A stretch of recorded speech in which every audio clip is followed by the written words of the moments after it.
வணக்கம். அடியன் பாலமுருகன். கடந்த சில நாட்களாக தமிழகத்தில் மிகப்பெரிய அளவில் பரபரப்பாக பேசப்பட்டு வரக்கூடிய ஒரு விஷயம் என்னன்னா, கோயம்புத்தூரில் ஒரு மருத்துவக் கல்லூரி மாணவி ஆண் நண்பருடன் பேசிக்கிட்டு இருந்தபோது ஒரு 3 கயவர்கள் அந்த பெண்ணை வல்லுறவு செய்துட்டாங்க. அது சம்மந்தமாக தமிழ்நாட்டில் ரொம்ப பரபரப்பாக பேசிகிட்டு இருக்கோம். அதில் இருதரப்பு வாதங்கள் இருக்குது. அந்த பொண்ணு ஏன் தனியாக போகுது, பாதுகாப்பற்ற சூழ்நிலையில் அந்த பொண்ணு எதுக்கு அங்கே போகுது வருது அப்படின்னு சொல்லி ஒரு தரப்பும், இல்லை இல்லை குடிபோதையில் இவனுங்க அந்த பெண்ணை அந்த ஆண் நம்பரை அடித்து போட்டுட்டு அவங்க வந்த வாகனத்தை சேதப்படுத்திட்டு இந்த மாதிரி பண்ணியிருக்காங்க அப்படின்னு சொல்லி இன்னொரு தரப்பும் பேசிகிட்டு இருக்காங்க. ஆனால் முதல் தரப்பு எந்த அடிப்படையில் எந்த எண்ணத்தில் இந்த மாதிரி பேசுகிறாங்க எனக்கு தெரியல.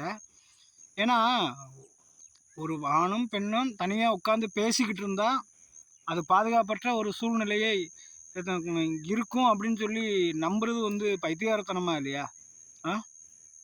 சரி, ஒரு மாணவி இன்னொருத்தரும் பேசிகிட்டு இருந்தாங்க, அதனால இப்படி பண்ணாங்க. ஒரு கணவன் மனைவி பேசிகிட்டு இருந்தால் இந்த குடி போதையில் இருக்க கஞ்சா போதையில் இருக்கிற வெறிநாய்கள் பார்த்துட்டு வணக்கம் போட்டு போயிடுவாங்களா?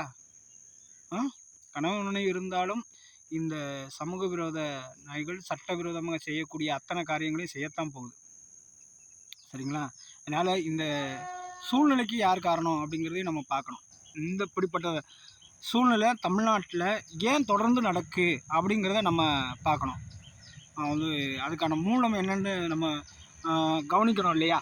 சரிங்களா? கவனிக்கணும். அதன் அடிப்படையில் பார்த்தா தமிழகத்தில் நடக்கக்கூடிய 80% மேலான குற்றங்கள், சமூக விரோத செயல்கள் டாஸ்மாக் என்கின்ற ஒரு அரக்கனால் தான் நடக்கு அப்படிங்கிறது தான் உண்மை. டாஸ்மாக், இந்த டாஸ்மாக்குங்கிறது அரசு நடத்தக்கூடிய ஒரு விஷயங்கிறது உலகத்திலே எங்கேயுமே நடக்காத ஒரு விஷயம். அரசே இந்த கேவலமான செயலை செஞ்சு அது மூலமாக வருமானம் பார்க்கணும் அப்படின்னு தெரியக்கூடியதுனால தான் இந்த பிரச்சனை நடக்குது. இது ஒரு எல்லாருக்கும் தெரிஞ்ச விஷயம்.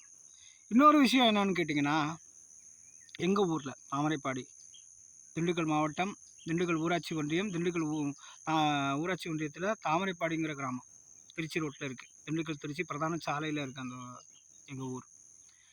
எங்கள் ஊரில் ஒயின் ஷாப் கிடையாது, சாராய கடை கிடையாது. ஆரம்பத்தில் டாஸ்மாக்கு துவங்கினப்போ கொஞ்சம் காலம் இருந்தது. அதுக்கப்புறம் அந்த கடையெல்லாம் மக்களுடைய எதிர்ப்பின் காரணமாக அதை காலி பண்ணிட்டாங்க. கிட்டத்தட்ட 2015க்கு அப்புறம் இப்போ வரலும் சாராய கடை இல்லாமல் தான் இருந்தது. ஆனால் இப்போது கடந்த மே மாதம் 1ஆம் தேதி புதுசாக ஒரு டாஸ்மாக் கடையை துவங்குறதுக்கான முயற்சி எடுத்தாங்க தாமரைப்பாடி பகுதியில். அப்போ நான் உட்பட இருக்கக்கூடிய பெருமக்கள் எல்லாரும் சேர்ந்து அன்னைக்கு போய் சம்மந்தப்பட்ட இடத்துக்கு போய் கடையை இங்கே துவங்கக்கூடாது, இந்த கடை வந்துச்சுன்னா பொதுமக்களுடைய அமைதியை கெடுத்துரும், இந்த பகுதி பகுதி பாதுகாப்பற்ற ஒரு சூழ்நிலை வரும்னு சொல்லி நம்ம சண்டை போட்டோம். அன்னைக்கு அந்த குறிப்பிட்ட மே 1 அன்னைக்கு அவங்க கடையை திறக்கிற முயற்சியை கைவிட்டு போனாங்க. ஒரு சின்ன நம்பிக்கை சரி இந்த கடையை எப்படியாவது வரவிடாமல் தடுத்துருவோன்னு சொல்லிட்டு. அப்போது 2ஆம் தேதி விடுமுறை நாள், மே 2 தொழிலாளர் தின விடுமுறை நாள். அதை முடிச்சுட்டு 3ஆம் தேதி நம்ம திண்டுக்கல் மாவட்ட ஆட்சியரை பார்த்து முறையிடணும் அப்படின்னு சொல்லி நாம் குறிப்பிட்ட ஒரு முக்கியமான ஆட்கள் எல்லாம் சேர்ந்து நாங்கள் மாவட்ட ஆட்சியர் அலுவலகத்துக்கு போயிட்டோம். ஆனால் பாருங்கள், நாங்கள் அங்கிட்டு போன நேரம் பார்த்து காவல்துறையினுடைய பாதுகாப்போடு, திரும்ப இந்த இதை மென்ஷன் பண்ணுறேன், தமிழ்நாடு காவல்துறையினுடைய பாதுகாப்போடு தாமிரபரணியில் டாஸ்மாக் கடை ஓப்பன் பண்ணிட்டாங்க. அப்போ நம்ம தொடர்ந்து மாவட்ட ஆட்சியரை சந்தித்து புகார் கொடுத்து, முதல்வரனுடைய தனிப்பிரிவுக்கு புகார் அனுப்பிச்சு, நம்ம எதிர்ப்புகளை பலமாக நம்ம தெரிவித்தாலும் கூட அவங்க யாரும் கண்டுக்கிற மாதிரி இல்லை. நம்ம அப்போவே நம்ம கொடுத்த புகாரில் நம்ம தெளிவாக சொல்லியிருந்தோம், இது திண்டுக்கல் நகர்லேருந்து குறைஞ்சபட்சம் 5 கிலோமீட்டர் தூரத்தில் இருக்க ஒரு கிராம பகுதி, இங்கிட்டு விவசாயம் அதிகமாக இருக்குது,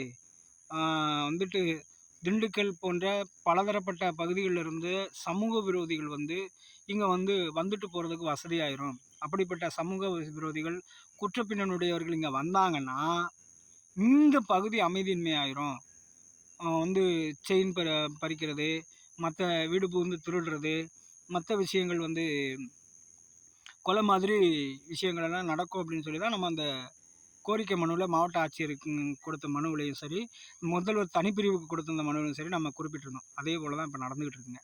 கடந்த ஞாயிற்றுக்கிழமை இரவு 11:30 மணிக்கு மேலே இரவு 11:30 மணிக்கு மேலே தாமிரபாடி ஒயின் ஷாப் வளாகத்துக்குள்ளேயே குடிபோதையில் ஒருத்தர் சின்ன சின்ன வாய் தகராறாகி அது மிகப்பெரிய அளவில் பிரச்சனையாக ஆகிட்டு முருகன் என்கின்ற இளைஞரை அந்த ஒயின் ஷாப்பு கட்டுமானத்துக்காக வச்சுருந்த ஹாலோ பிளாக் கல்லை தூக்கி தலையில் போட்டு அவரை கொன்னுட்டாங்க. உள்ளூர் இளைஞர் தான், எல்லாமே பக்கம் தான், ஒன்று உறவினர் அல்லது நண்பர்கள் அப்படிங்கிறதெல்லாம். அது என்ன பாருங்க, நைட்டு 11:30 மணிக்கு அப்படின்னு சொல்லிடலாம். நைட்டு 11:30 மணி அப்படிங்கிறது மதுபான கடைக்கான நேரம் அல்ல.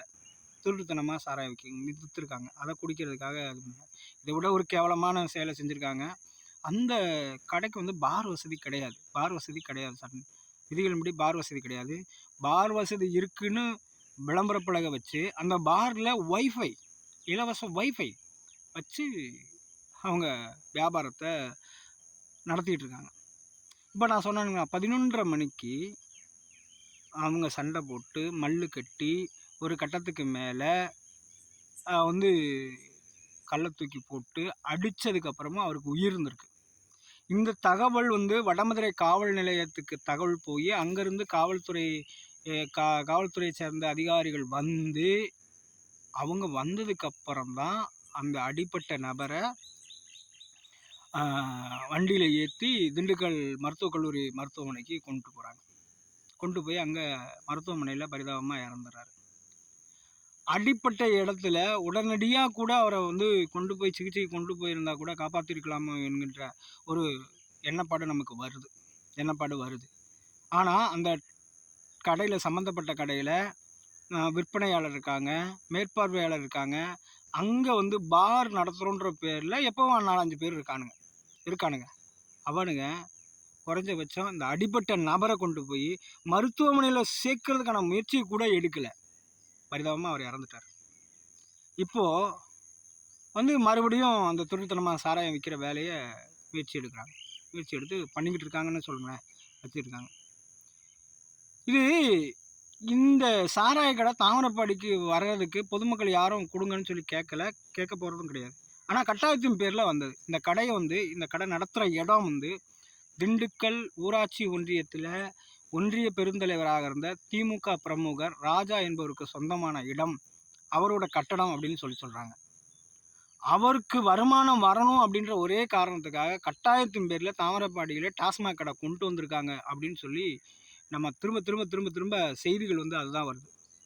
திமுகவை சேர்ந்தவர்கள் திரும்ப சொல்கிறேன், திமுகவை சேர்ந்தவர்கள் அவங்க உண்டு கொழுக்கணும், பொண்டு பொழைக்கணும் அப்படின்றதுக்காக பொதுமக்களுடைய நலனுக்கு எதிராக, சமூகத்து அமைதிக்கு எதிராக இந்த மாதிரி கடையை நடத்தி திருட்டுத்தனமாக சாராயம் விற்று இன்றைக்கு ஒரு கொலை அளவில் போய் முடிஞ்சிருக்கு அப்படின்னு தான் நம்ம புரிஞ்சுக்கிற முடியும். எனக்கு திரும்ப ஒரு கேள்வி வருது, இது யார் பொறுப்பேற்று, இந்த கொலைக்கு யார் பொறுப்பேற்றுக்கிறது? கொலை நடந்துருச்சு, இதுக்கு யார் பொறுப்பேற்றுக்கிறது? டாஸ்மாக் கடையை தாமிரபாடியில் வைக்கணும் அப்படின்னு சொல்லி எடுத்த வந்து டாஸ்மாகினுடைய மண்டல மேலாளர் அவர் பொறுப்பேற்றுக்குவாரா? இல்லை இந்த கடை வர்றதுனால எங்கள் பகுதியில் மிகப்பெரிய அளவில் பிரச்சனை வரும், பொதுமக்கள் நாங்கள் நிம்மதியாக வாழ முடியாது என்று முறையிட்டும் கூட அந்த கடையை வந்து திறக்கிறதுக்கு வந்து அனுமதி அளித்த மாவட்ட ஆட்சியர் பொறுப்பேற்றுக்குவாரா? இல்லை காவல்துறை பொறுப்பேற்றுக்குமா? இல்லை இந்த கடையை இங்கே வச்சு விற்பனை நேரமல்லாத நேரங்களில் சட்டவிரோதமாக பாட்டிலுக்கு கூடுதல் விலைக்கு விற்று சம்பாதிக்கணும் என்ற கேடுகெட்ட எண்ணத்தோடு செயல்பட்ட திமுக கும்பல் பொறுப்பேற்றுக்குமா அப்படிங்கிறது மட்டும்தான் இதில் நம்ம கேட்குற கேள்வி.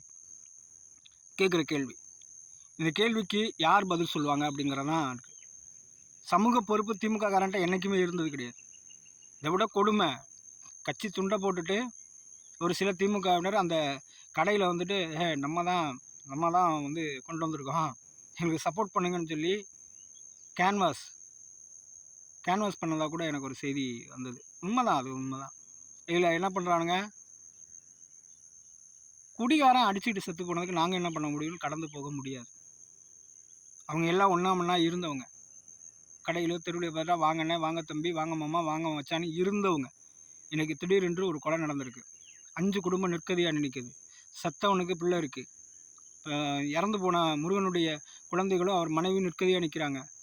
கொலை செய்யப்படணும், கொலைக்கு காரணமாக இருந்த 4 பேர் ஜெயிலுக்கு போயிட்டாங்க. அந்த 4 குடும்பமும் நிற்கதியாக நிற்குது. இது போன்ற சம்பவங்கள் தமிழ்நாட்டில் ஏராளமாக இருக்குது. ஆனால் திமுக தொடர்ந்து இதை வந்து பெருசாக கண்டுக்கிறதில்ல. ஏன்னா கள்ளக்குறிச்சியிலேயே 60 பேருக்கு மேலே செத்தாங்க இல்லையா? அங்கே விஷச்சாராயம் விற்றது திமுககாரன் தானே ஒருத்தன், கண்ணுக்குட்டின்னு சொல்லிட்டு.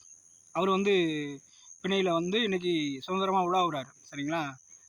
உலாவிக்கிட்டு இருக்காரு. இது மாதிரி நிறைய விஷயங்கள் திண்டுக்கல்லில் ஏகப்பட்ட இடங்களில் இந்த மாதிரி திருட்டுத்தனமாக டாஸ்மாக் கடை இல்லாத இடங்களில் கூட அதிகமாக விற்கிறாங்க. இது சம்மந்தமாக நம்முடைய மாவட்ட ஆட்சியர், திண்டுக்கல் மாவட்ட ஆட்சியர் அவர்களும் மாவட்ட கண்காணிப்பாளர் அவர்களும் ஒரு உறுதியான நடவடிக்கை எடுப்பார்கள் என்று நம்புகிறோம். ஆனால் நிச்சயமாக தாமரைப்பாடியில் செயல்படக்கூடிய டாஸ்மாக் கடைக்கு எதிராக மிகப்பெரிய அளவில் ஒரு போராட்டம் வந்து தொடர் போராட்டம் கண்டிப்பாக இருக்கும். அந்த கடையை வந்து தயவு செய்து யார் காலில் விழுன்னு கூட சொல்லுங்க, விழுந்து தொலைக்கிறோம். விழுந்து தொலைக்கிறோம். தயவுசெய்து அந்த கடையை மூடுறதுக்கு உண்டான வேலையை பாருங்கள். ஏன்னா முதலெல்லாம் வெளியில் சாராயம் இருந்துச்சுன்னா ஒரு 4 பேர் போய் வாங்கிட்டு வந்து குடிப்பாங்க. ஆனால் இங்கே கடை வந்ததுலேருந்து நிறைய இளைஞர்கள் வந்து ரொம்ப அது சொல்ல முடியாத அளவுக்கு தினசரி காலையில் 6 மணிக்கு போயிடறானுங்க கடைக்கு. 6 மணிக்கு சாராயம் விற்கிறானுங்க. கிடைக்கிறனால தான் குடிக்கிறான், குடிக்கிறனால வந்து கிடைக்கல. இதை புரிஞ்சுக்கிறணும் அப்படின்னு கேட்டுக்கிறேன். இந்த கொலை சம்பவத்தைக்கு காரணமாக இருந்த டாஸ்மாக் நிர்வாகத்தையும் திமுக கும்பலையும், இதில் திமுக கும்பல் தான், அவங்க டாஸ்மாக் நிர்வாகத்தை பொறுத்தளவில் அவங்க வந்து ரொம்ப பெருசாக வந்து இதில் ரியாக்ட் பண்ணுவாங்கன்னு நம்ம நினைக்க முடியாது. முழுக்க திமுககாரன் அவன் சொந்த கடை மாதிரி வச்சுக்கிட்டு இந்த வேலையை பண்ணிக்கிட்டு இருக்கானு. இந்த கடையை இழுத்து மூடுறதுக்கான அத்தனை வேலைகளையும் மாவட்ட நிர்வாகம் செய்யணும்னு கேட்டுக்கிறேன். நன்றி, வணக்கம். பாரத் மாதா கி ஜெய்.